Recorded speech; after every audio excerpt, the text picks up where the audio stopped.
स्वागत है मित्रों आपका डबराल कोचिंग क्लासेस में। रेशम निरीक्षक का पेपर हम लोग सॉल्व कर रहे हैं। लेक्चर 8 है, आज फाइनल लेक्चर है, ठीक है। और इसमें सारे क्वेश्चन हम कवर कर लेंगे और एक क्वेश्चन भी हमारा कंप्लीट हो जाएगा, ठीक है। और आज जिन टॉपिक्स पे हम लोग डिस्कस करने वाले हैं वो हैं आपके सामने टैकीग्लॉसस, जिसको टैकीग्लॉसस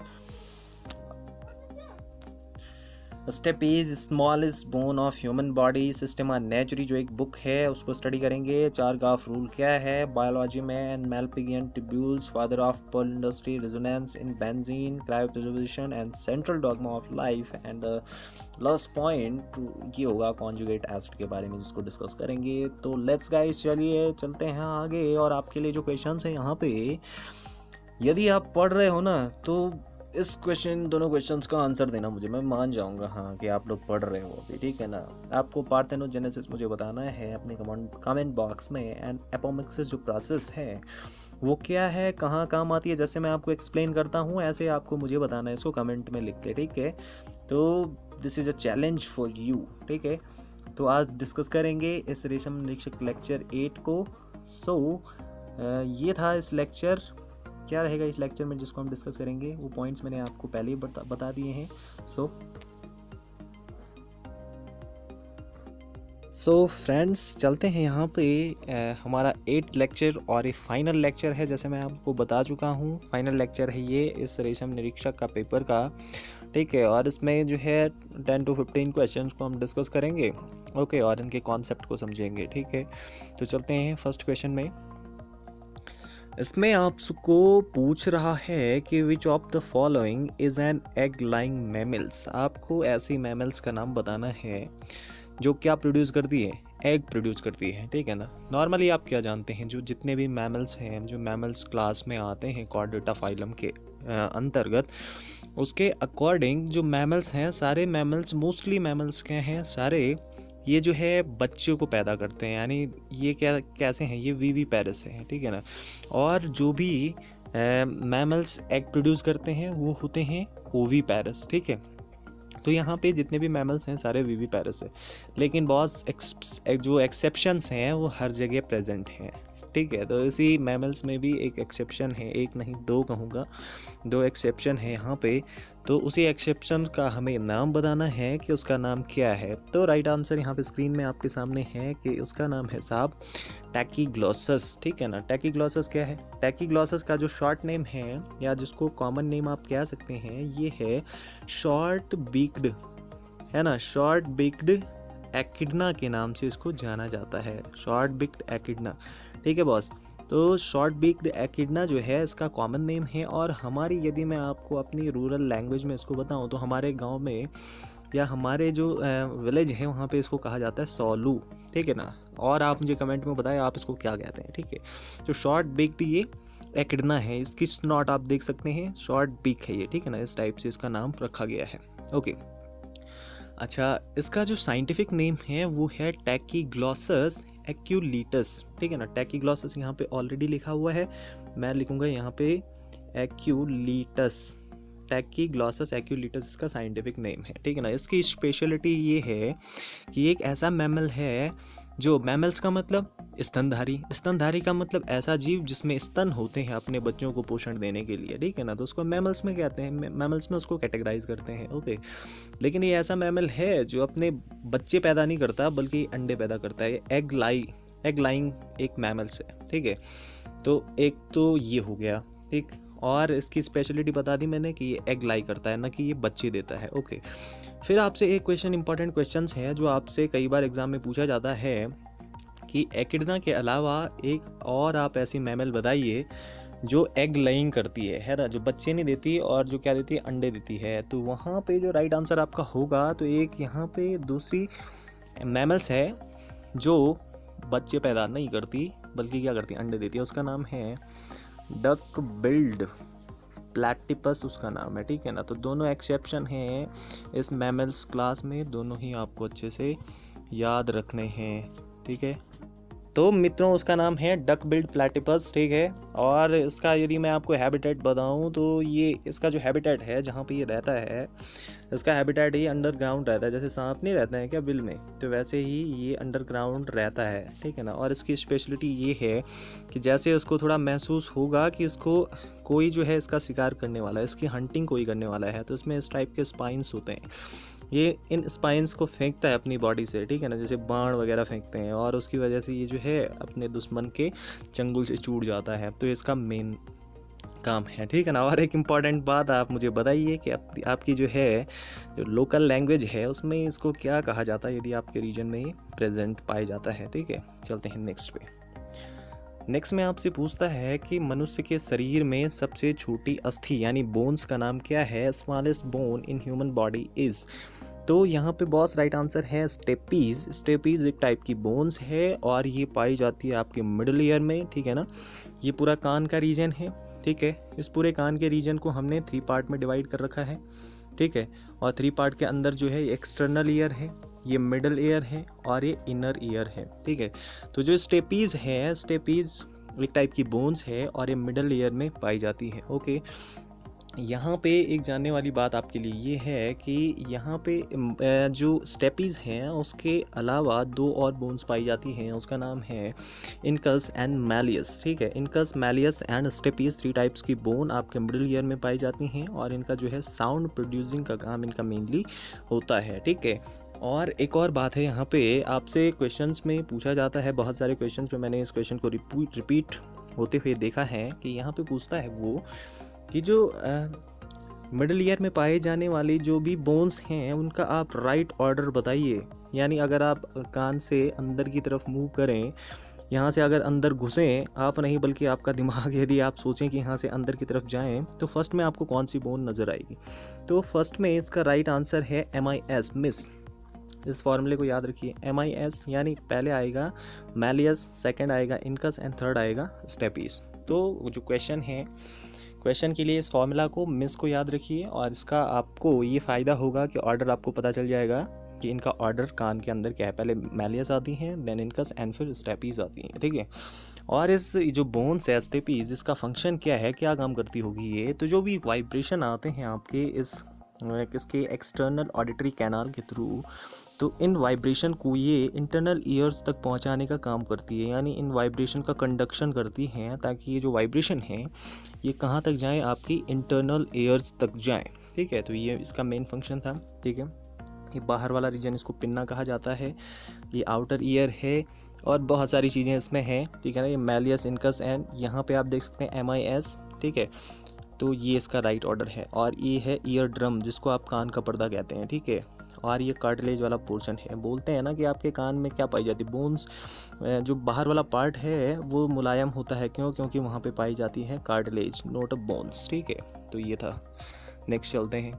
नेक्स्ट में आपसे पूछता है कि जब मैग्नेटिक क्वांटम नंबर डिटरमाइंस, क्या डिटरमाइन करती है मैग्नेटिक क्वांटम नंबर्स, ठीक है ना। तो यहाँ पे एक स्लाइड है, देख लीजिए कि प्रिंसिपल जो क्वांटम नंबर है इट डिटरमाइंस द एनर्जी, ठीक है ना। और दूसरी है एंगुलर मोमेंटम, यानी जो एजिमुथल क्वांटम नंबर है ये क्या करती है, contribute to the angular dependence, shape and lesser extent energy, ठीक है। एंड जो थर्ड है वो मैग्नेटिक है, मैग्नेटिक क्वांटम नंबर्स। और ये क्या डिटरमाइन करती है, it determine the orientation in space. इसका मतलब ये ऑर्बिटल का जो ओरिएंटेशन है उसको आपको बताती है कि जो आपकी सबशेल हैं, जैसे SPDF जो आपके सबशेल हैं, उन सबशेल में कितने ऑर्बिटल हैं और उनकी जो है ओरिएंटेशन क्या है। तो मेनली ये ओरिएंटेशन को आपको बताती है मैग्नेटिक क्वांटम नंबर, ठीक है। समझ में आ गया। चलते हैं नेक्स्ट पे। नेक्स्ट में आपसे पूछ रहा है कि जो सिस्टेमा नेचुरी एक फेमस बुक है, ठीक है ना। बायोलॉजी में जब भी आप पढ़ेंगे तो सिस्टेमा नेचुरी आपकी मेन बुक वहाँ पे आपको जो है समझनी होती है, ध्यान रखना होता है और बहुत इंपॉर्टेंट रोल है इसका आपकी बायोलॉजी या जूलॉजी एंड बॉटनी वगैरह में, ठीक है। जो सिस्टेमा नेचुरी जो बुक है ये जो लिखी हुई है, इसके राइटर कौन है तो आपको बताना है। इसके राइटर हैं कैरोलस लिनियस साहब, ठीक है ना। और एक कैरोलस लिनियस जो है एक बॉटनिस्ट हैं और स्वीडिश बॉटनिस्ट हैं ये, ठीक है। और इन्होंने क्या किया, इन्होंने जो एनिमल्स हैं और जो भी प्लांट्स हैं, जो भी लिविंग ऑर्गेनिज्म हैं, इन्होंने उनका जो है एक द्विनाम पद्धति, यानी इसको टू टर्म नेमिंग भी कहा जाता है, टू टर्म नेमिंग के नाम से भी इसको जाना जाता है, ठीक है। इन्होंने बाइनोमियल यानी जो द्विनाम पद्धति है, हिंदी में आप द्विनाम पद्धति के नाम से उसको जानते हैं, तो बाइनोमियल नोमेनक्लेचर इन्होंने जो है अपनी जो बुक है सिस्टेमा नेचुरी उसमें सबसे फर्स्ट में यूज़ किया था। और इन्होंने ये जो है बाइनोमियल नोमेनक्लेचर दिया था, जिसके अकॉर्डिंग आप जानते हैं कि फ़र्स्ट में कोई भी एनिमल स्पीसीज़ या प्लांट, तो उसका जो फर्स्ट में नाम आता है वो जीनस का नाम होता है, और जो सेकंड नाम होगा वो होगा उसकी स्पीसीज़ का नाम। तो ये कैरोलस लिनियस साहब हैं, इनकी फ़ोटो आप देख सकते हैं यहाँ पे, ठीक है ना, एक घुंघराले बाल वाले, बढ़िया, ठीक है। तो इन्होंने वो पुस्तक लिखी थी, और वो रेलेवेंट क्यों है, क्योंकि उसमें बाइनोमियल नोमेनक्लेचर का सबसे फर्स्ट में यूज़ हुआ था। बाइनोमियल नोमेनक्लेचर एक ऐसा नोमेनक्लेचर है जिसके थ्रू आप क्या करते हैं, किसी भी लिविंग ऑर्गेनिज्म के दो नाम रखते हैं, एक उसका जीनस होता है, सेकंड उसकी स्पीसीज होती है। ओके, समझ में आ गया, पल्ले पड़ गया। चलते हैं नेक्स्ट में है कि यदि डीएनए के किसी नमूने में 31% एडेनिन है, तो इस नमूने में ग्वानिन की प्रतिशत मात्रा कितनी होगी, ठीक है। तो यहाँ पे आप जानते हैं चारगाफ रूल है एक, आपने पढ़ा होगा जेनेटिक्स में, चारगाफ रूल के अकॉर्डिंग कि जो नाइट्रोजनस बेस हैं, adenine, thymine, guanine and cytosine, उसमें जो एडेनिन है वो इक्वल होता है थाइमिन, यानी किसी डीएनए में जितनी मात्रा में एडेनिन होगा ना, उतना ही थाइमिन भी होगा, और जितनी मात्रा में ग्वानिन होगा उतनी ही मात्रा में साइटोसिन भी होगा, ठीक है। ये समझ में आता है, ये बराबर का है, न कि बॉन्डिंग यहाँ पे दिखा रहा है, ठीक है ना, बराबर का चिन्ह है। ओके, तो ये बोल रहा है कि किसी डीएनए में 31% क्या है, एडेनिन है, तो बताइए कि उसमें थाइमिन कितना होगा। ऑब्वियसली 31% ही होगा, ठीक है ना। तो 31 एंड 31 कितने हो गए, 32 कितने हो गए भाई, ये 2 और 62 यानी 62% है साहब डीएनए में एडेनिन एंड थाइमिन। तो आप मुझे बताइए कि ग्वानिन एंड साइटोसिन कितना होगा, है ना। तो यदि आप 100 में से 62 को लेस करोगे तो आपको 38 मिलेगा, ठीक है ना, और 38 का यदि आप 2 से डिवाइड करोगे तो आपको कितना मिलेगा, 19, यानी जो ग्वानिन है वो 19% है एंड साइटोसिन भी 19% है, जबकि एडेनिन आपका कितना है, 31% एंड थाइमिन इज ऑल्सो 31%, ठीक है। तो राइट आंसर यहाँ पे होगा सी, ठीक है, क्लियर हो गया। चलते हैं नेक्स्ट पे। नेक्स्ट में निम्न कथनों में से बेंजाल्डिहाइड से संबंधित कौन सा कथन नहीं है, तो राइट आंसर है यहाँ पे कि इसमें जो सत्य नहीं है ये वाला, और तो सही है लेकिन ये वाला बिल्कुल सही नहीं है, सत्य नहीं है, ठीक है ना। इसमें एल्डोल संघनन होता है, ठीक है। ये जो है मेनली इसमें एल्डोल संघनन जो है, क्वेश्चन को एक बार फिर से ध्यान से पढ़िए, which of the following substance about benzaldehyde is not correct. इसमें से कौन सा कथन है जो सत्य नहीं है, तो इसमें फर्स्ट वाला कथन है कि इसमें एल्डोल संघनन होता है, ठीक है ना। ओके, ये समझ में आ गया। ओके, चलिए चलते हैं नेक्स्ट पे, इसकी रिएक्शन है। नेक्स्ट में क्वेश्चन पूछता है कि कॉकरोच है, केंचुआ है, केंचुआ क्या है, फ्रेंड, फार्मर का फ्रेंड जिसको आप कहते हैं। कॉकरोच, केंचुआ एवं मनुष्य में उत्सर्जी अंग जो एक्सक्रीटरी ऑर्गन्स हैं वो क्या हैं, उनका राइट ऑप्शन आपको चूज़ करना है। तो यहाँ पे राइट ऑप्शन आपको दिख ही रहा होगा, कौन सा है, मैल्पिघियन ट्यूब्यूल्स, नेफ्रीडिया एंड जो थर्ड है किडनी, ठीक है। तो जो मैल्पिघियन ट्यूब्यूल्स है, मैल्पिघियन जो नलिकाएं हैं, ये मेनली पाई जाती हैं इंसेक्ट्स में, ठीक है ना। और इंसेक्ट्स किस में प्रेजेंट होते हैं, इंसेक्ट प्रेजेंट होते हैं किस में, प्रेजेंट नहीं कहेंगे, किस में क्लासीफाई इनको किया गया है, इंसेक्ट को क्लासीफाई किया गया है ऑर्थ्रोपोडा में, ठीक है ना। तो ऑर्थ्रोपोडा में मैल्पिघियन ट्यूब्यूल्स पाई जाती हैं, ठीक है ना। और जो मैल्पिघियन जो वर्ड आया है, ये आया है एक एनाटोमिस्ट थे जो एनाटॉमी को स्टडी करते हैं, एनाटोमिस्ट, इनका नाम था मार्शेलो मैल्पिघी के नाम के आधार पर, उन्हीं के रिस्पेक्ट में क्या कर रखा है साइंटिस्ट लोगों ने कि जो इंसेक्ट हैं उनकी एक्सक्रीटरी ऑर्गन्स का नाम क्या रखा हुआ है, मैल्पिघियन ट्यूब्यूल्स, ठीक है। और जो नेफ्रीडिया है, नेफ्रीडिया एक मेन है, नेफ्रीडिया पाया जाता है किसमें, ये एक्सक्रीटरी ऑर्गन्स है किसका, जो केंचुआ है, केंचुआ जो ये है ना, यहाँ पे अर्थवॉर्म दिखा रहा है केंचुआ, तो केंचुआ की इंटरनल स्ट्रक्चर यहाँ पे दिखाई गई है। तो यहाँ पे ढूंढ के बताओ नेफ्रीडिया कहाँ पे, नेफ्रीडियम ये है, ठीक है ना, ये नेफ्रीडिया है। तो केंचुए का जो एक्सक्रीशन वाला जो पार्ट है, एक्सक्रीटरी पार्ट है, वो नेफ्रीडिया होता है, ठीक है। ध्यान में रखिएगा, बहुत बार क्वेश्चन रिपीट होता है। जो नेफ्रीडिया है वो किसका उत्सर्जी अंग है, तो यहाँ पे राइट ऑप्शन जो होगा वो होगा अर्थवॉर्म का, ठीक है। और जो ब्रिक है, ब्रिक यानी किडनी, किडनी किसका एक्सक्रीटरी पार्ट है, ये है ह्यूमंस का। यहाँ पे इसकी लोकेशन आप देख सकते हैं, ठीक है ना। ये जैसे पेट के सामने आपको दिखा रखा है, रियल में पेट के पीछे वाले रीजन में होता है, ठीक है ना। यदि ऑपरेशन इसका होगा तो यहाँ से फिर आपको इसको कट करना पड़ता है, ठीक है ना, ऑपरेशन के टाइम पे। तो ये किडनी है, ठीक है ना, किडनी एक्सक्रीटरी पार्ट है ह्यूमन का, उत्सर्जन तंत्र का एक पार्ट है। ओके, नेक्स्ट है कि भारतीय मधुमक्खी का जंतु वैज्ञानिक नाम क्या है, तो आपको बताना है। इसका राइट नेम है यहाँ पे एपिस इंडिका, ठीक है ना। एपिस इसका जीनस है, इंडिका इसकी स्पीसीज़ है। एपिस इंडिका यहाँ पे इमेज में आप देख सकते हैं, ये भारतीय मधुमक्खी जो यहाँ पे इंडिया में सर्वाइव करती है और जो यहाँ पे हमें हनी प्रोवाइड करती है, एपिस इंडिका। एपिस इंडिका जो है, जो एशियाटिक जो स्पीसीज़ हैं उसकी, एपिस की यानी मधुमक्खी की जो एशियाई जो उसकी प्रजाति है उसकी सब स्पीसीज़ है, यानी आप उप प्रजाति इसको कह सकते हैं।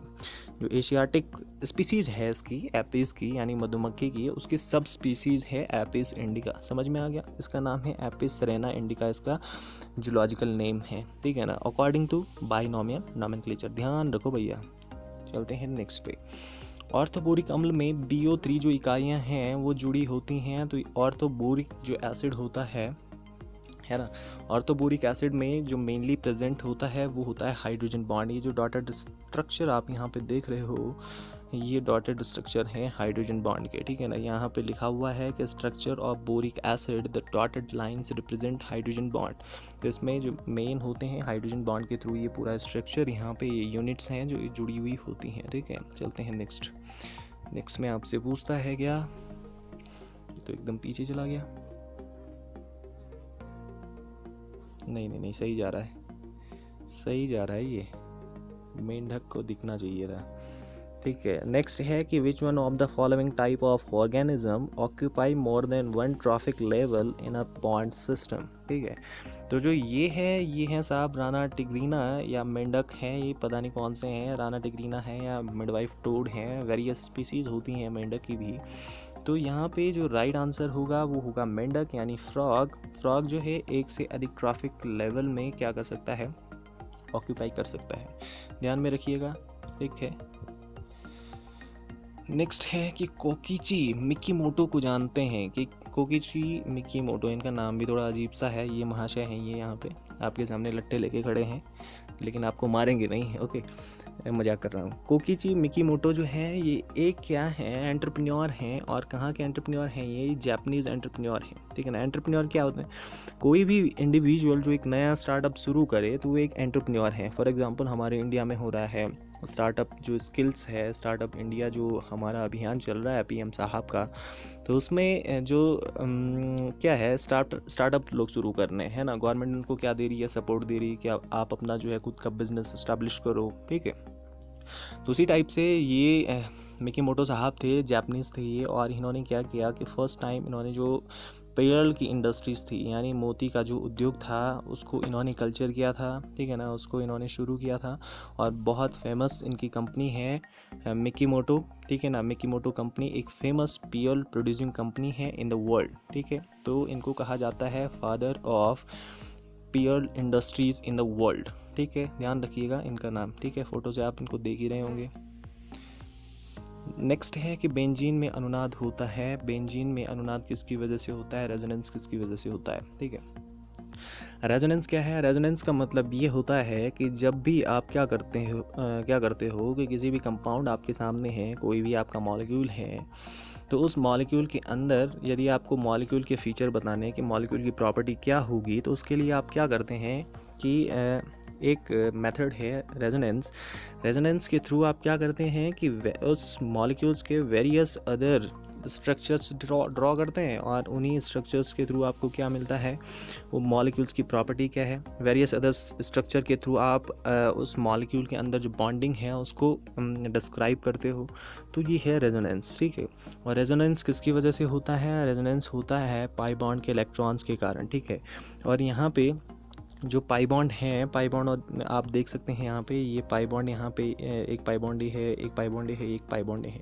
जो डबल बॉन्ड होता है उसमें एक सिग्मा बॉन्ड होता है और एक पाई बॉन्ड होता है, ठीक है ना। तो यहाँ पे ये बेंजीन है, बेंजीन C6H6 इसका मॉलिक्यूलर फार्मूला है, ये इसका कैकुले या रेजोनेंस फॉर्म है, ठीक है ना।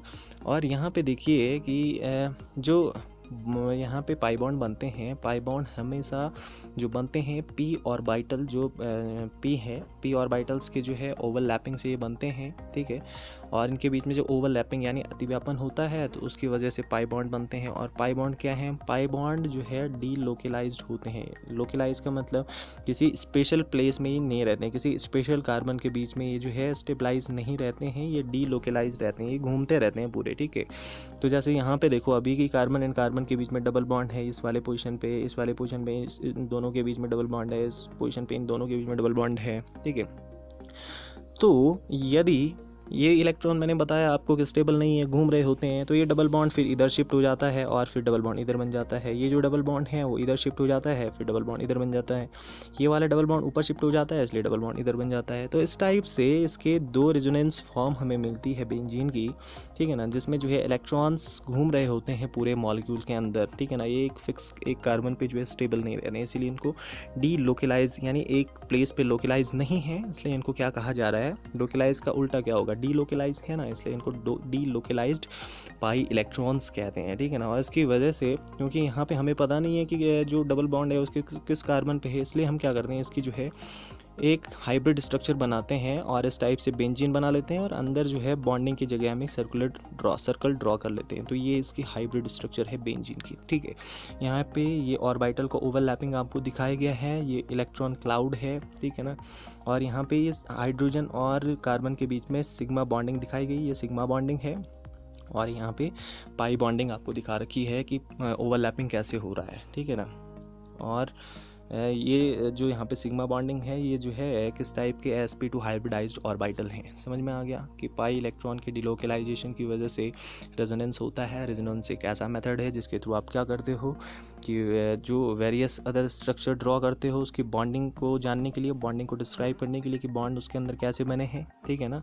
और इसमें जानने लायक क्या है, डिलोकलाइजेशन मैंने आपको बता दिया, पाई बॉन्ड के कारण डिलोकलाइजेशन होता है, ठीक है ना। और पाई बॉन्ड कब बनता है, जब 2p ऑर्बिटल्स का ओवरलैपिंग होता है उसकी वजह से, ठीक है। तो ये था यहाँ पे टॉपिक एनालिसिस। चलते हैं नेक्स्ट पे। नेक्स्ट में आपसे पूछ रहा है कि जो cryo preservation of germ plasm is, जो क्रायो प्रिजर्वेशन है वो जर्म प्लाज्म का होता है कितने डिग्री सेंटीग्रेड पे। तो राइट आंसर यहाँ पे -196 डिग्री सेंटीग्रेड पे, ठीक है ना। क्रायो प्रिजर्वेशन क्या है, यहाँ पे देखिए स्लाइड में, cryo preservation is a non lethal storage. Non lethal storage का मतलब ये है कि इसमें जो है किसी भी टाइप की जो है जो सेल है वो डेड नहीं होती है, नॉन लीथल है इसमें, मतलब सेल डेड नहीं होगी, ठीक है। नॉन लीथल स्टोरेज है, ये एक टाइप का स्टोर करते हैं हम इस क्रायो प्रिजर्वेशन में। क्रायो देखिए, क्रायो का मतलब बहुत कम टेम्परेचर पर, प्रिजर्वेशन का मतलब किसी भी चीज़ को प्रिजर्व करना या सुरक्षित रखना, ठीक है। तो उसी से क्रायो प्रिजर्वेशन वर्ड बना हुआ है। तो cryo preservation is a non lethal storage of biological material. जो बायोलॉजिकल मटेरियल्स हैं उनकी जो है आप क्या करते हो, बहुत कम टेम्परेचर पर उसको रखते हो, ठीक है। Biological materials at ultra low temperature, बहुत ही कम टेम्परेचर पर, ठीक है ना। एट द टेम्परेचर ऑफ, और किस में आप इसको स्टोर करते हो, लिक्विड नाइट्रोजन में। लिक्विड नाइट्रोजन बहुत ज़्यादा ठंडा होता है, अप्रॉक्सीमेट इसका टेम्परेचर -196 डिग्री तक इसका जो है टेम्परेचर होता है, ठीक है। इसमें आप इसको प्रिजर्व करते हो। ऑलमोस्ट ऑल मेटाबॉलिक एक्टिविटी इस टाइम जब आप इसको क्रायो प्रिजर्व कर रहे हो, तो इस टाइम जो सेल हैं, सेल की जितनी भी मेटाबॉलिक एक्टिविटीज़ होती हैं वो सारी सीज्ड हो जाती हैं। मीन्स का कि मेटाबॉलिक जो एक्टिविटीज़ हैं बिल्कुल नहीं होती हैं, कुछ टाइम वो बिल्कुल रुक जाती हैं, ठीक है। And the sample can then be preserved in such state for extended period, किसी भी टाइम तक आप इसको प्रिजर्व कर सकते हो, ठीक है। However only few biological material can be frozen to -196 without affecting the cell viability, ठीक है। तो एक क्रायो प्रिजर्वेशन समझ में आ गया। अच्छा, जर्म प्लाज्म क्या होता है। जर्म प्लाज्म, जो जर्म प्लाज्म है, germ plasm is a collection of genetic resource for organism. Germ plasm का मतलब एक ऐसा पार्ट है, प्लांट का एक ऐसा पार्ट जिसमें वो सारे जीन्स हैं जो एक नई प्लांट्स को या नए एनिमल्स को प्रोड्यूस कर सकें, ठीक है ना। तो वो जर्मप्लाज्म होगा। फॉर एग्जांपल क्या लें, फॉर एग्जांपल जैसे सीड है। सीड क्या करता है, यदि आपने सीड को बो दिया किसी भी प्लेस में, तो सीड क्या करेगा, उस पूरे प्लांट की ओरिजिनेशन हो जाती है। आपने क्या किया, आप गए खेत में, आपने मक्का का दाना डाल दिया, कुछ टाइम बाद 4-5 महीने के बाद देखो कि मक्का का पेड़ पूरा बन गया है, ठीक है ना। तो जो सीड है, सीड में सारी जीन्स हैं जो एक प्लांट को बनाने के लिए रिस्पॉन्सिबल हैं, ठीक है ना। तो सीड एक टाइप का जर्मप्लाज्म हो सकता है। जर्मप्लाज्म का मतलब ये है कि कोई भी ऐसी सेल टिश्यूज़ या कोई भी ऐसा पार्ट जिसके थ्रू, जिसमें कुछ जेनेटिक इन्फॉर्मेशन हो, एक प्लांट को, एक एनिमल को बनने के लिए जो जेनेटिक इन्फॉर्मेशन उसमें हो, वो एक टाइप का जेनेटिक रिसोर्स हो, ठीक है ना। तो उसे कहा जाता है जर्मप्लाज्म, ठीक है ना। एनिमल एज वेल एज जो प्लांट जेनेटिक्स में भी stored in a gene bank और क्रायो बैंक। जीन बैंक होता है जहाँ पे जीन्स को स्टडी या स्टोरेज किया जाता है, ठीक है ना। तो जर्मप्लाज्म आपकी समझ में आ गया। क्रायो प्रिजर्वेशन समझ में आ गया। -196 डिग्री सेंटीग्रेड पर लिक्विड नाइट्रोजन में बायोलॉजिकल मटेरियल को प्रिजर्व करते हैं, ठीक है। नेक्स्ट में आपसे पूछ रहा है कि जो क्या पूछ रहा है यहाँ पे, according to Crick monodirectional flow of information is known as. तो जो एक दिशीय सूचना का प्रवाह होता है वो क्या है, तो वो है यहाँ पे सेंट्रल डॉगमा, ठीक है ना। सेंट्रल डॉगमा है। सेंट्रल डॉगमा क्या है, सेंट्रल डॉगमा देखिए, जो मोनो डायरेक्शनल इन्फॉर्मेशन जो जेनेटिक्स है, जैसे आपके फॉर एग्जांपल आपके फादर थे, आपके ग्रैंडफादर थे, ग्रैंडफादर से जो भी इन्फॉर्मेशन थी, जेनेटिक इन्फॉर्मेशन का मतलब खजाने का पता नहीं बोल रहा मैं, जेनेटिक इन्फॉर्मेशन जो भी आपके फादर के लक्षण थे, है ना, आपके फादर के जितने भी कैरेक्टर थे, जो भी फिनोटाइप था उनका, एंड जीनोटाइप था, वो आपके फादर में, आपके ग्रैंडफादर से आपके फादर में क्या हो गए, ट्रांसफ़र हो गए, यानी इन्फॉर्मेशन क्या हो गई वहाँ से आपके फादर में आ गई। मोनो डायरेक्शनल ट्रांसफॉर्मेशन हो गया किसका, इन्फॉर्मेशन का, आपके फादर में आ गया। आपके फादर से जो भी कैरेक्टर आपके फादर के होंगे वो किस में आएंगे, आप में आएंगे, ठीक है ना।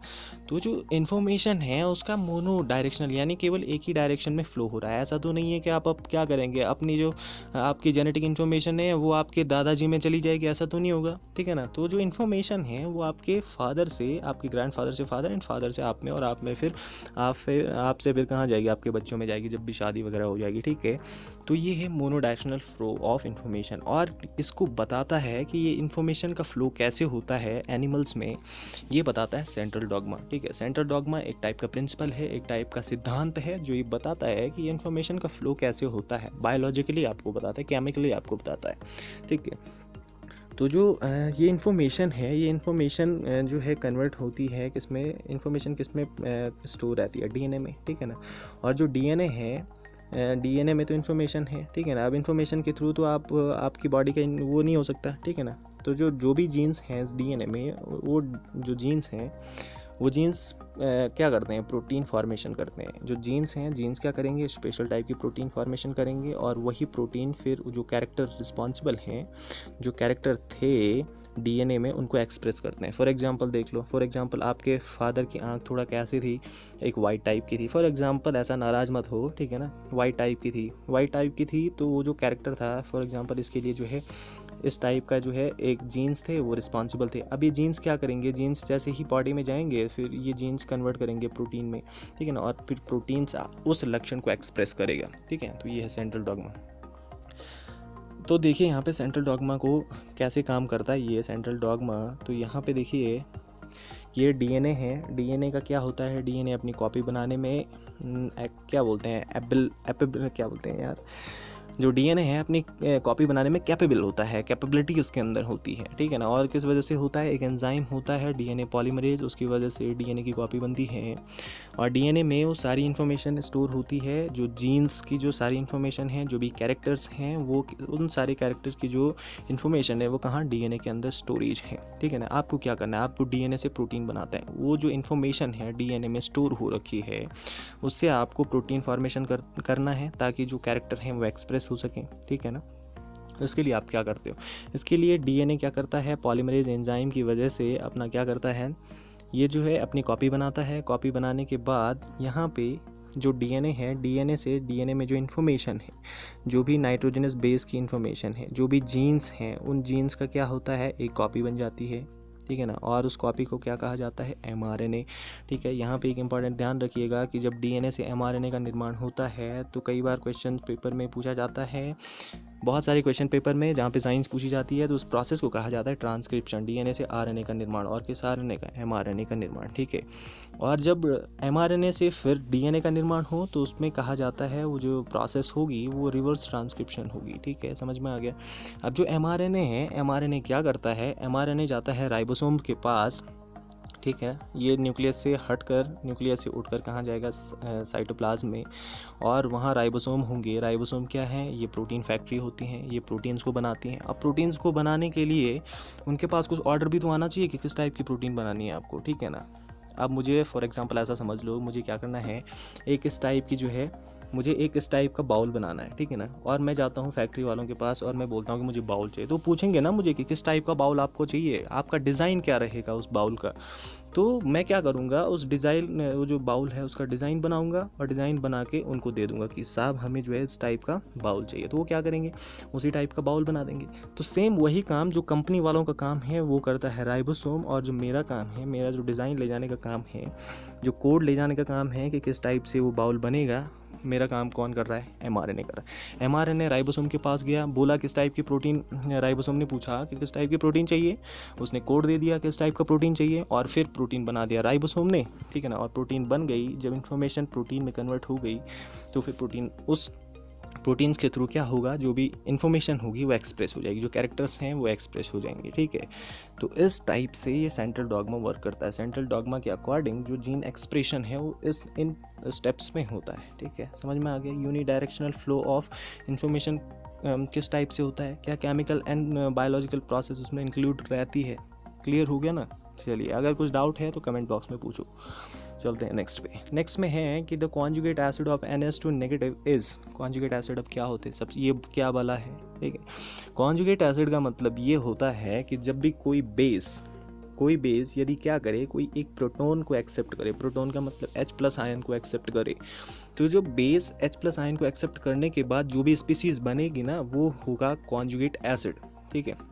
फॉर एग्जांपल ये बोल रहा है कि जो NH2 नेगेटिव है उसका कॉन्जुगेट एसिड क्या है, तो आप क्या करो ना, NH2 नेगेटिव ले लो और उसमें क्या करो, एक प्रोटोन को ऐड कर दो। प्रोटोन की जो है, प्रोटोन की जब एडिशन होगी ना इसके साथ, NH2 नेगेटिव के साथ, तो क्या बनेगा, प्लस माइनस एक दूसरे को कैंसिल कर लेंगे, और NH2 उसमें 2 हाइड्रोजन है, एक हाइड्रोजन और जुड़ेगा तो क्या बनेगा, NH3। तो NH3 क्या है, एक कॉन्जुगेट एसिड है। किसका कॉन्जुगेट एसिड है, ये NH2 नेगेटिव का। कॉन्जुगेट एसिड कैसे बना, जब आपने क्या किया, ये जो बेस था NH2 नेगेटिव एक बेस था, ठीक है ना, ये बेस है, बेस में आपने एक प्रोटोन ऐड किया, और प्रोटोन ऐड करने के बाद जो भी स्पीसीज बनी वो कॉन्जुगेट एसिड है, ठीक है ना। और ये H+ जहाँ से आया होगा, ये H+ ऐसा तो नहीं है कि हवा में कहीं से आ गया, किसी ने दिया होगा ना, किसी कंपाउंड ने, ये तो जो भी कंपाउंड H+ को रिलीज करता है वो होता है कॉन्जुगेट बेस, ठीक है ना। कॉन्जुगेट बेस कौन सा है, जो क्या करेगा, H+ आयन को रिलीज़ करेगा। कॉन्जुगेट एसिड कौन सा है, जब बेस क्या करेगा, एक H+ आयन को लेगा और वो कन्वर्ट हो जाएगा किसी स्पीसीज़ में, तो जो स्पीसीज़ बनेगी वो कौन सी रहेगी, वो होगी कॉन्जुगेट एसिड। और जहाँ से ये H+ आयन आया है वो है कॉन्जुगेट बेस, ठीक है। फॉर एग्जांपल यहाँ पे M था कोई कंपाउंड, उसमें H कितने थे, अरे यार M था और H उसमें 3 थे। इस MH3 ने क्या कर दिया, एक हाइड्रोजन को हटा दिया, तो अब ये कितना क्या बन गया, MH2, ये बेस हो गया है ना, ये कॉन्जुगेट बेस हो गया, ठीक है ना। और जिसने इस हाइड्रोजन को गेन किया और जो नया चीज़ बना वो कॉन्जुगेट एसिड हो गया। समझ में आ गया ना पूरा कॉन्सेप्ट। चलते हैं नेक्स्ट। सो फ्रेंड्स, नेक्स्ट तो कुछ नहीं है, ये थी पूरी इस टॉपिक के एनालिसिस, और इस पूरे सिल्क इंस्पेक्टर का जो पेपर था उस सारे टॉपिक्स के एनालिसिस मैंने आपको बता दी है। ये आपको नीट में काम दे सकते हैं, यदि आप PCS लेवल की तैयारी कर रहे हैं तो उसमें इस लेवल के क्वेश्चंस आपको पूछे जा सकते हैं। साथ ही वन दरोगा और सिल्क इंस्पेक्टर पशुधन प्रसार अधिकारी आप लगा सकते हैं, क्योंकि जहाँ पे आपको पूछा जा रहा है ग्रेजुएशन लेवल का, तो वहाँ पे आपको ये तो पूछेंगे नहीं कि DNA क्या है, ठीक है ना, इसलिए वहाँ पर डीप स्टडी आपसे पूछी जाएगी। तो सिल्क इंस्पेक्टर या आप पशुधन प्रसार अधिकारी की यदि प्रिपरेशन कर रहे हो, चाहे आप वन दरोगा की प्रिपरेशन कर रहे हो, तो आपको इतना नॉलेज तो होना ही चाहिए, ठीक है। अब अंदर होगा कि जैसे इन्फॉर्मेशन आ रही थी बीच में कि जो पद हैं वो थोड़ा कम हो गए हैं।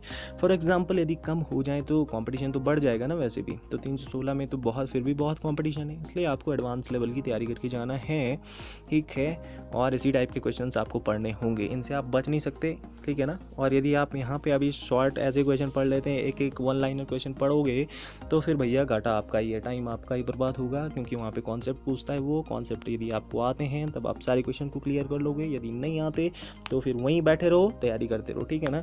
तो मेरी कामना ये है भगवान से कि आपका सिलेक्शन हो, आपकी सिलेक्शन के लिए मैं पूरी मेहनत कर रहा हूँ, ठीक है ना। आप भी हमें शेयर, सब्सक्राइब और वीडियो को लाइक करो, ठीक है ना मित्रों, ठीक है। सो ये था एंड इस टॉपिक का। धन्यवाद, बहुत बहुत धन्यवाद। आपका दिन शुभ हो। थैंक यू वेरी मच, बहुत बहुत धन्यवाद।